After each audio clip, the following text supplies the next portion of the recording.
Rasa khawatir itu adalah fitrah manusia. Itu bukan sesuatu yang berlebihan, bukan sesuatu yang salah. Tapi bahwa itu menjadi ujian ya. Rasa khawatir itu kan gak nyaman bagi kita kan. Makanya karena Allah tahu manusia itu punya khawatir, punya kebingungan, punya ketakutan, punya kegundahan, kegalauan, segala macam.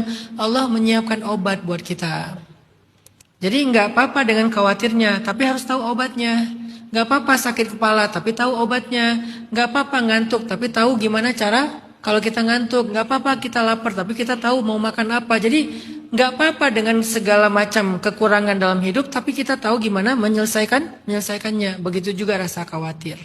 Ada obatnya kok. Karena khawatir itu bagian di antara ujian-ujian jiwa, ujian-ujian perasaan. Dalam bahasa surat Al-Baqarah itu disebut zulzilu, ujian perasaan. Apa obatnya khawatir? Obatnya khawatir itu adalah belajar lebih kuat lagi dalam tawakal. Belajar memperkuat tawakal. Nanti Mbak Salsa lebih sering lagi baca ayat, hadis, cerita-cerita tentang tawakal. Apa itu tawakal? Secara bahasa nih ringkas saja ya. Secara bahasa tawakal itu artinya mewakilkan. Karena dia asal kata yang sama dengan wakil. Jadi mewakilkan, arti mewakilkan menitip. Titipin kepada Allah. Titipin masa depan kita, urusan kita, keluarga kita, harta kita, titip sama Allah. Terus nanti hadisnya apa? Kata Nabi, innallaha idzas tudi'a syai'an hafidhah. Allah itu kalau dititipin sesuatu pasti dijaga. Allah kalau titipin sesuatu pasti dijaga. Gak pernah Allah menyia-nyiakan titipan atau amanah dari hambanya, gak pernah. Maka titipkan kepada Allah. Saya pernah bahas ini dulu banget di sharing time awal-awal tentang masalah menitipkan sesuatu pada Allah, belajar memahami takdir, dulu pernah dibahas. Ternyata penting belajar menitipkan urusan kita kepada Allah itu penting sekali. Saya sampai sekarang nggak pernah pakai asuransi kendaraan. Bukan saya anti asuransi, bukan. Kalau bab fikih saya serahkan ke masing-masing ulama. Tapi ini pilihan pribadi saya. Saya nggak pakai asuransi. Menurut saya mahal sih asuransinya. Jadi mending saya ya udahlah pakai asuransi yang saya ngerti aja. Satu, asuransi saya adalah sedekah di pagi hari. Kenapa? Kata Nabi, nggak akan ketemu sedekah dan musibah di hari yang sama. Itu kan asuransi. Yang kedua, asuransi saya adalah doa safar. Makanya karena saya nggak pakai asuransi, doa safar saya tuh panjang banget. Bismillahirrahmanirrahim. La haula wala quwata illa billah. Bismillahirrahmanirrahim. La yadurru ma ismihi syai'un fil ardi wala fis samaa'i was samii'ul 'alim. Subhanalladzi sakhkhara lana dan seterusnya.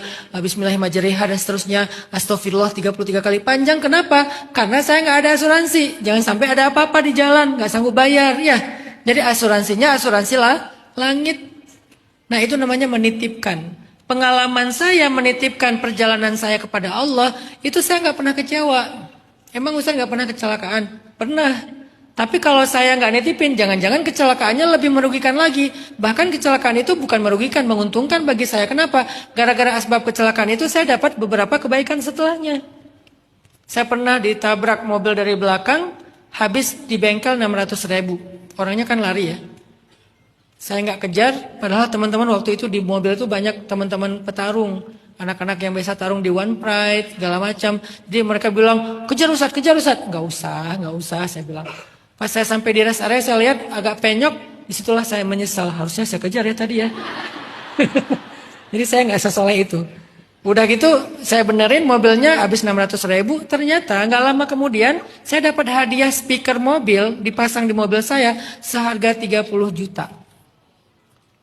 Itu gara-gara DP 600.000 dapat 30 juta. Jadi saya nggak perlu bayar 30 juta, cukup 600.000 dapat speaker 30 juta. Emang sebagus apa speaker 30 juta Ustaz? Kata yang ngasihnya, saya pengen Ustaz merasakan sensasi nonton konser dalam mobil. Wes langsung saya Tokyo Drift ya. Nah. Enggak, salawatan sih. Saleh banget ya. Intinya adalah ternyata kalau misalnya kita belajar menyerahkan kepada Allah, titip kepada Allah, kita tuh akan lebih kayak kerasa kayak ya udahlah, ada yang jagain, ada yang menentukan, ada yang mengatur, serahin sama Allah. Makin baik bertawakal kepada Allah, makin baik kita menitipkan sesuatu kepada Allah, insya Allah semakin kita ngerasakan tenang dalam menjalani hidup kita. Jadi Mbak Salsa, kalau boleh ngasih saran, baca atau googling ayat tentang tawakal, hadis tentang tawakal, kisah-kisah tawakal. Itu paling gampang belajar sekarang tuh googling gitu aja. Ayat, hadis, kisah, udah. Karena kisah itu cepat banget mempengaruhi perasaan kita. Karena Allah sendiri mengatakan, kadzalika naqussu 'alaika min amba'ir rusul ma nusabbitu bihi fuadak. Begitulah kami mengisahkan kisah-kisah para nabi kepada engkau Muhammad untuk menguatkan hatimu. Nabi Muhammad itu sebaik-baik nabi, tapi masih membaca kisah nabi-nabi terdahulu. Untuk apa? Menguatkan hati beliau. Jadi kisah itu cepat sekali. Pertama ayat, kedua hadis, biar kita punya referensi yang jelas. Kemudian kisah-kisah. Insya Allah Mbak Salsa akan lebih tenang setelahnya. Dan saya bersama teman-teman di sini semuanya ikut mendoakan. Semoga kehamilan kedua ini kehamilan terbaiknya Mbak Salsa. Lahir dalam keadaan sehat dan tidak ada kekurangan satu apapun. Dan dianugerahi keturunan yang solih ataupun solihah.